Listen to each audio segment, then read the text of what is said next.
del agua a través de las rocas y el subsuelo que hay. Entonces, es en ese momento cuando está el agua filtrándose y percolando a través de las rocas, cuando van disolviendo elementos y minerales que hay en las rocas y el agua se va enriqueciendo en esos elementos. Después aparecen en algún momento pues una roca que no es porosa, sirve, digamos, como si fuese de pozo o de la base de la piscina, queda allí estancada porque no puede seguir percolando hacia capas superiores y se produce un almacenamiento de ese agua que se ha ido enriqueciendo con los materiales, los minerales de las rocas y los materiales a través de los cuales pasaba. Entonces, bien porque hay algún tipo de surgencia natural o bien porque se perfora, es cuando podemos sacar ese agua tan especial y que lleva tantos miles de años almacenados en esas reservas.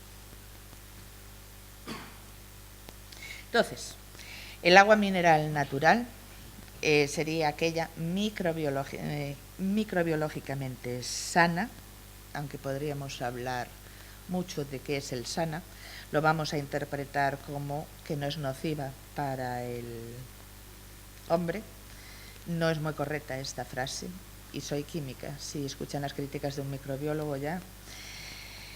Que tengan su origen en un estrato, yacimiento subterráneo y que broten de un manantial o puedan ser captadas artificialmente mediante sondeo, pozo, zanja o galería. Y sobre todo evitando siempre la contaminación. Debe de llegar pura a la salida de esa captación. Y ya es agua minero medicinal cuando además se ha comprobado que tienen alguna característica o cualidad que es útil para algún tratamiento terapéutico. O sea que el agua minero medicinal siempre es un agua mineral, pero además se le ha encontrado, se ha demostrado que tiene alguna actividad terapéutica. No tengo ya que, supongo que la gran mayoría de los que estáis aquí sois de Berín, no tengo que hablaros con todas las aguas que tenéis aquí. La verdad es que Orense, toda la provincia, tenemos suerte con lo de las aguas minerales y en la mayoría de los casos también termales. Tienen una temperatura más elevada que la media que suele haber en la zona. Como ya indiqué antes, su padre, el padre de José Casares, Antonio Casares, se dedicó al análisis de las aguas de toda España, evidentemente también de las gallegas, pero desde el punto de vista de balnearios. Eran sobre todo contratos que le hacían los futuros balnearios para tener las características del agua y abrir los balnearios. Estaba claro que su padre se dedicaba a ello, José Casares Gil también se dedicó a ello.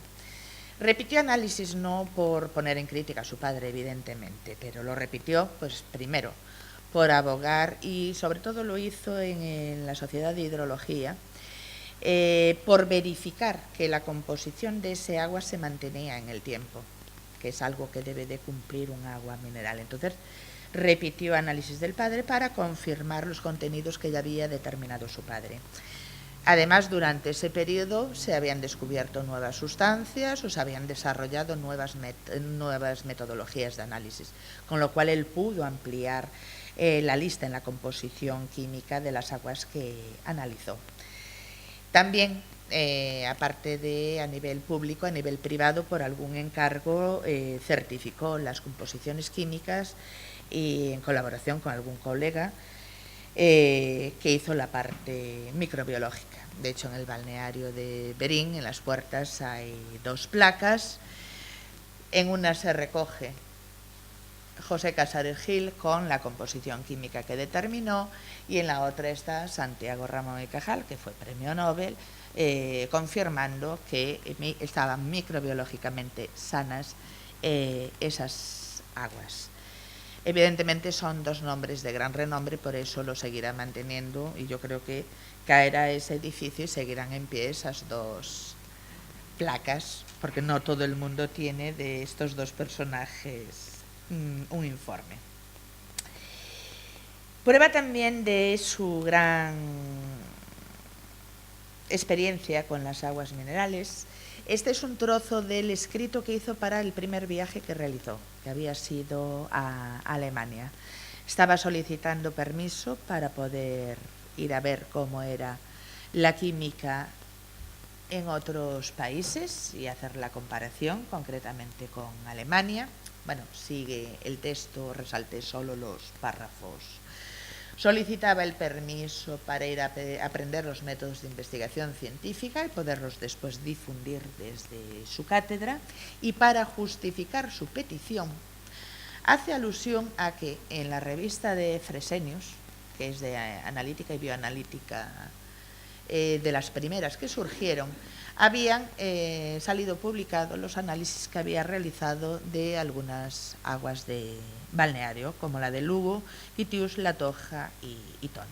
O sea que ya desde el principio se posicionó, y fue algo que defendió, sobre todo cuando se encontraba delante de hidrólogos, médicos, se posicionó en su papel de especialista en aguas minerales.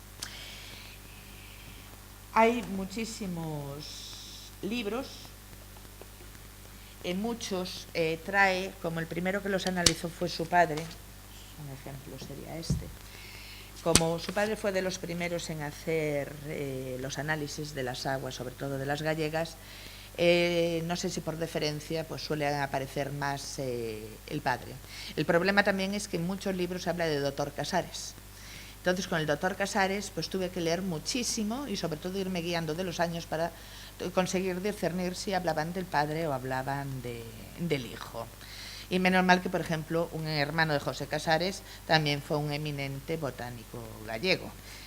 Como era botánica, pues ya no se cruzaba con el tema de las aguas minerales. Pero, por ejemplo, en este, que es de Luis Rodríguez Míguez, que es otro, digamos, de los padres del termalismo a nivel gallego, que son los trozos que he recortado ahí. Aparece la zona de Verín, vemos que habla de Cabreiroá, Caldeliñas, Fontenova, Sousas. Aparecen las tablas de la composición, incluso para qué está recomendado, y en todos ellos ya indica que es José Casares Gil los análisis que hace aparecer en este libro. Y nada más, muchas gracias por su atención.